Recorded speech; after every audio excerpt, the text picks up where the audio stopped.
Kelly Hushin here from the eTail blog, and I'm here at eTail West 2013 in Palm Springs, California. And I'm here with David Watkins in the AT&T booth. Thank you so much for being here. Thanks Welcome. for having me. So I think the first question that we want to ask, and that a lot of people have been asking to you, David, is why is AT&T here? Yeah, so the first thing people probably think of with AT&T is that we're a mobile company, and that we are. But we also have a very thriving business solutions group as well. So I like to think of AT&T as offering a platform of services that help enable retailers to deliver on the promise of the customer experience, which we're hearing a lot about here at retail. So for example, we provide application services for the leading e-commerce platforms, IBM, Webster Commerce, Oracle, ATG, Hybris, that basically allows customers to focus on what's important to their business, selling, merchandising, promotion management, and allows us to really manage the minutia of running their online presence. Right. So a big theme here at the show, was a big theme last year too, it seems to only be growing, is this idea of omnichannel. Yes. So that's a big kind of challenge for retailers to grapple with. Yes. What do you think is going to be kind of key in retailers' success in the omnichannel sphere?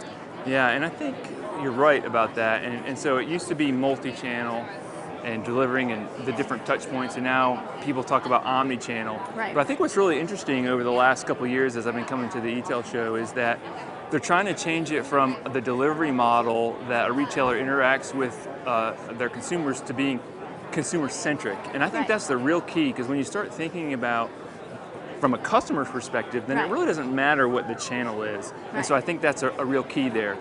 The challenge technically on the backside is tying all those pieces together and making sure that you have a view of that customer through each of those, but it's got to be customer-centric to be successful. You bring up a good point. Our theme here for the show is be customer-obsessed. So it's not even just about being customer-centric anymore, it's about being obsessed with your customers. Yes. How can a retailer take it to that next level and make sure that they really are obsessing over their customers and their customer happiness? Yeah, well, first it's taking the lead from your customers. I've heard other vendors or retailers talking about how you may think you know what's right, but the customer is going to lead you to the right path at the end of the day. And so I think a struggle is really understanding that person as they move through the channel. So I hear a lot of people talking about analytics, for example, because it's easy to collect the data, but what do you do with that data? And how do you really shape that into something actionable? And I think retailers are still trying to piece those together in order to create that view of the world.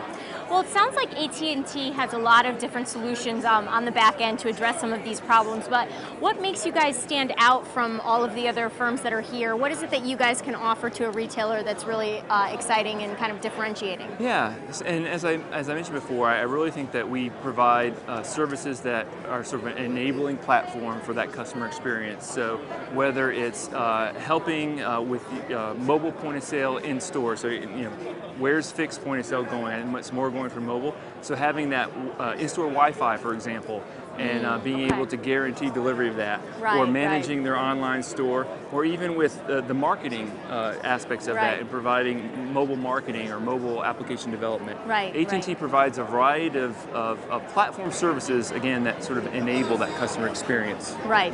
So outside of omni-channel, which is a big thing that we're talking about, what are some of the biggest challenges, or maybe just one of the biggest challenges that you think are facing the retail industry today, and maybe will remain the biggest challenge for the next few years?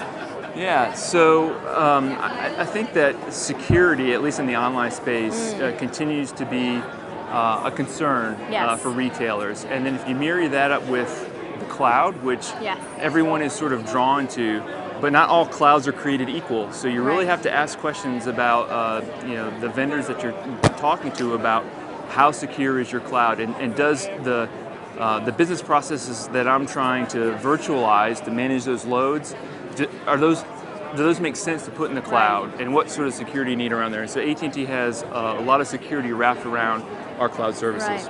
Interesting. Security is not something you hear a lot about here, but should, because it's a big issue for customers. So really interesting to hear that. Last question for you is, who or what inspires you? Who or what inspires me? So I was once asked who my who my sort of idol sort of business person was for something, and I said Jeff Bezos because I feel like Amazon truly has changed the market for retail, and everyone is either striving to be successful like that or trying to figure out how to compete with that. It's really changed the face of retail. It's changed the world, really. Yes. But thank you so much for being here. Well, it's been great, and we really appreciate having you here at eTail. Thank you.